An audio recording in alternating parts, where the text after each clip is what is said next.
Kisah Nyi Roro Kidul yang diusir Prabu Siliwangi dari kerajaan hingga jadi penguasa Laut Selatan.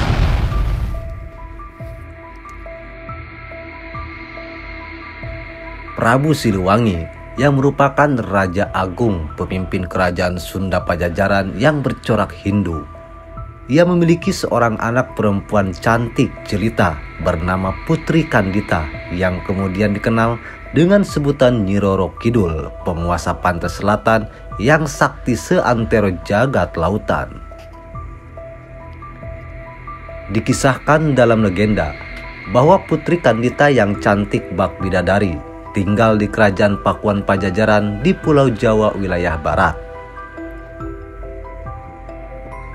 Prabu Siliwangi sebagai ayah menginginkan agar Putri Kandita menjadi pewaris tahta kerajaannya karena sang putri mempunyai sifat bijaksana dan baik hati.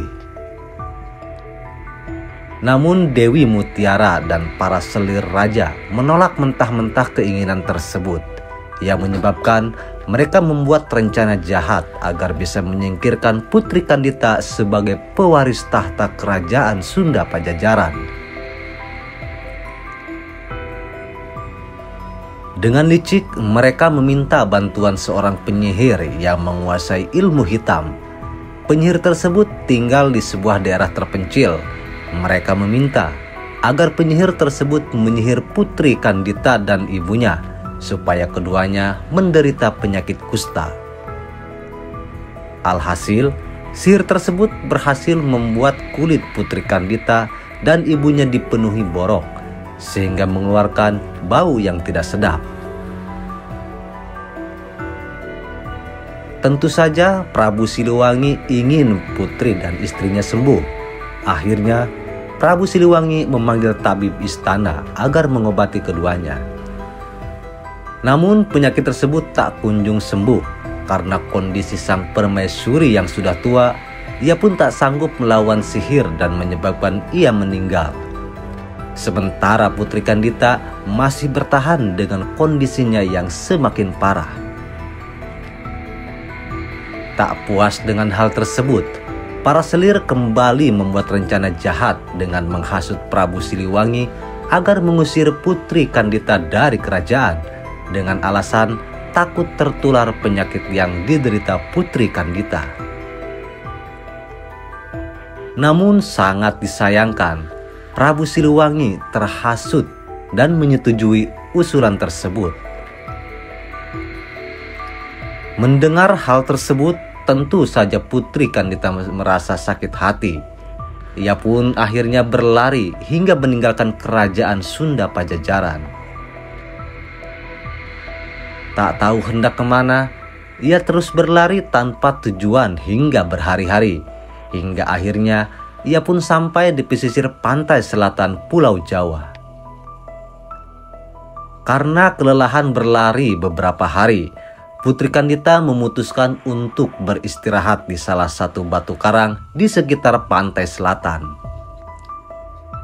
Dalam tidurnya, ia pun bermimpi bahwa penyakit kusta yang dideritanya dapat disembuhkan dengan cara menceburkan diri ke dalam laut. Setelah itu, ia pun terbangun dan memutuskan untuk menuruti apa yang dikatakan di mimpinya tersebut. Dan akhirnya, ia pun menceburkan diri ke laut yang memiliki air jernih dan ombaknya yang sangat besar. Ajaib, borok yang melekat pada kulitnya seketika hilang dan tergantikan dengan kulit mulusnya. Karena sudah kepalang sakit hati, ia memilih untuk tidak kembali lagi ke kerajaan Pakuan Pajajaran. Putri Kandita memilih tinggal di wilayah pesisir pantai selatan dan hidup bersama masyarakat setempat. Putri Kandita semakin terkenal karena parasnya yang cantik, sehingga membuat berbagai pangeran dari kerajaan lain berdatangan untuk meminangnya. Tanpa rasa tertarik kepada para pangeran, Putri Kandita pun memberikan syarat agar mereka yang ingin meminangnya mengadu kesaktian di atas gelombang Laut Selatan apabila ingin memilikinya. Tidak ada satupun di antara pangeran tersebut yang berhasil memenuhi syarat Putri Kandita. Sebagian dari mereka memutuskan untuk menjadi pengikut setia Putri Kandita. Sejak saat itulah, nama Putri Kandita pun kian tergantikan dengan julukan barunya sebagai Nyi Roro Kidul atau Ratu Penguasa Laut Selatan.